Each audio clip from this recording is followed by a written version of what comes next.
현지의 그런 유통 조직이 굉장히 장기간 우리 대한민국으로 대량의 마약을 밀수해오고 있고, 그걸 국내에서도 또 조직적으로 유통시키는 그런 정황을 포착해가지고.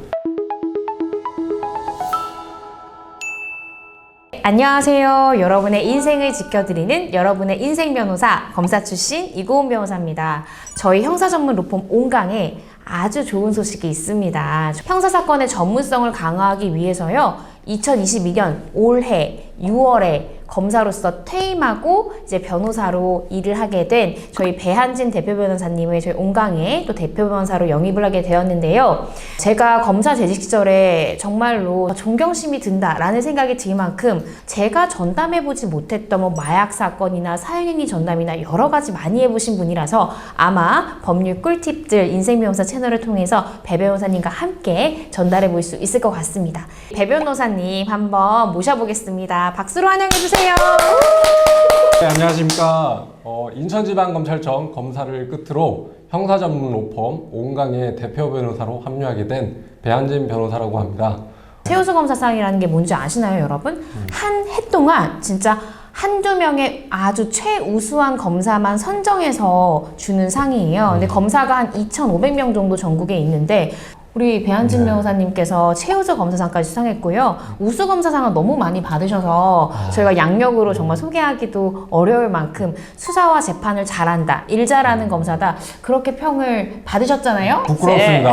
네. 이분은 진짜 검사상까지 노릴 것 같다, 저는 그렇게 생각을 했는데 왜 갑자기 검사를 그만두신 건지. 사실은 뭐 두 가지 정도 생각할 수 있는데요. 첫 번째는 마약 사건을 수사하다 보면 변호사님들도 의견서를 제출을 하시는데, 그런 걸 제가 보면 이 정도면 충분하게 변론을 할 수 있겠다라는 생각이 들었고, 변호사 일도 잘할 수 있겠다 이런 생각이 들어서 과감하게 나오기로 결심을 했고, 두 번째는 제가 좀 수평적인 그런 조직 문화를 선호하는 편인데 아직은 그 검찰이 상명하복 그런 관계가 있다 보니까 나오게 되었습니다. 사실은 제가 일을 해보니까요, 검사로서 일 잘하는 사람이 변호사 일도 잘하더라고요. 왜냐면은 같은 형사사건을 수사하는데 수사의 핵심을 딱딱 알아야 수사를 잘하죠.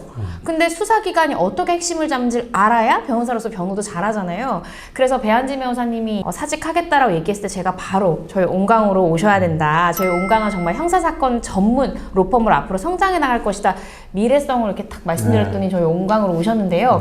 변호사님께서는 앞으로 형사사건 중에서도 마약 분야를 조금 더 특화한 마약 전문 변호사로서 활동하고 싶다라는 포부를 가지신 것 같은데, 어떤 점에서 마약 사건의 전문성을 가져야 되겠다 생각하신 거예요?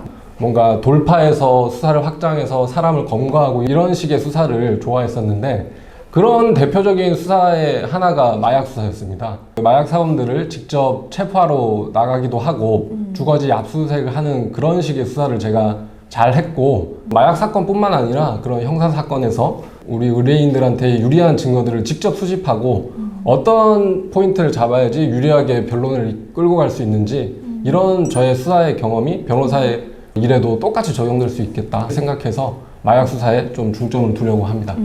특히나 배 변호사님의 이력이요, 여러분 인천지검 마약 특수 전담부서였잖아요. 맞습니다. 거기서 이제 근무를 했는데 인천에는 인천항도 있기 때문에 배로 마약이 밀수입되죠. 인천국제공항이 있기 때문에 비행기로도 마약이 밀수입이 되기 때문에 내가 마약 수사에 정말 끝판왕을 하고 싶다, 진짜 마약 전담 검사로 성장하고 싶다라고 하면 인천지검의 마약 전담 검사가 되는 게 검사들 사이에서는 꿈 같은 거예요. 근데 아마도 배 변호사님께서 워낙 실적도 좋았고 상도 많이 받다 보니까 인천지검에서 마약 부서의 전담 검사로 발탁이 돼서 가셨잖아요, 그죠? 네. 마약 수사의 정말 시작, 검거 단계부터 재판까지를 모두 다 경험해보고 직접 압수수색도 가시고 직접 체포도 하시고 구속도 하시잖아요. 그걸 모두 경험해봤기 때문에 마약 사건의 그런 특수성이나 전문성은 일선의 변호사계에서 이 정도는 없지 않나. 검사 재직 시절에 본인이 수사했던 것 중에 좀 기억나는 사건 이런 거 있으실까요?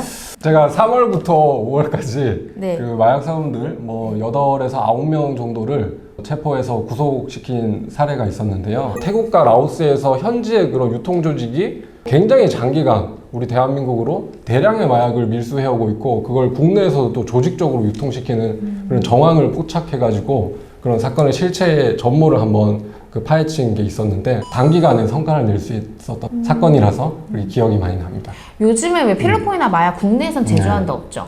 없다고 보시면 됩니다. 네, 그럼 예. 태국이나 라오스 같은 나라에서 이제 제조된 걸 한국에 유통시키는 형태인 거죠? 그렇죠. 네. 결국에 범죄 집단이나 범죄 단체로서 기소를 하지 못했지만 마약 사건에서 정보 활동이 중요한데 그렇게 국내 장기간 그렇게 유통 조직이 있다는 거를 제가 뭐 밝혀냈던 의의가 있습니다. 아, 마약이 어떻게 만들어져서 국내에 네. 어떤 방식으로 유통되는지, 그러니까 배로 들어올 때는 어떻고 비행기 네, 들어올 때 어떤지 맞습니다. 아마 배 변호사님이 정말 잘 아실 것 같은데 이번에 이제 인변 채널을 통해서 정말 마약 사건의 은원은 네. 어떻고 마약 사건을 검거할 때 마약 사건을 어떻게 수사기관이 네. 검거하는지 그리고 최근에 마약 유통의 어떤 흐름이랄까 방법 그리고 마약 검사 네. 어떻게 해서 그 공소사실을 특정하는지 아. 그리고 검사가 어떻게 재판으로 넘기고 구형은 어떻게 되는지 이런 것들을 하나하나 컨텐츠로 만들어서 여러분께 보여드리려고 하는데요. 너무 재밌을 것 같아요. 아, 네, 저는 벌써 네. 기대가 많이 돼요. 기대해 주십시오. 네, 앞으로요. 변호사로서의 포부 밝혀보시죠. 네, 네. 지금은 검사 출신 변호사님들이 2분 계시지만 앞으로 뭐 10명, 20명 해서 국내 최대의 그런 검사 출신 변호사들로 구성된 형사접근 로펌으로 성장하는 것을 목표로 하고 있습니다. 그 저희 이고은 변호사님과 저 배한진 변호사가 그 시초가 될 것이고 국내에서 정말 알아주는 형사전문 로펌으로 성장할 테니까 지켜봐 주시기 바랍니다. 앞으로 우리 배 변호사님의 인생 변호사 채널에서의 유용한 콘텐츠 많이 기대해 주시고요. 오늘 배 변호사님이 이렇게 변호사로서의 소회, 뭐 변호사로서의 포부 밝혀주셨는데 이번 영상 좋으셨다, 그리고 배 변호사님 영상 계속 보고 싶다 하시면요. 좋아요와 구독 부탁드립니다. 부탁드립니다. 안녕.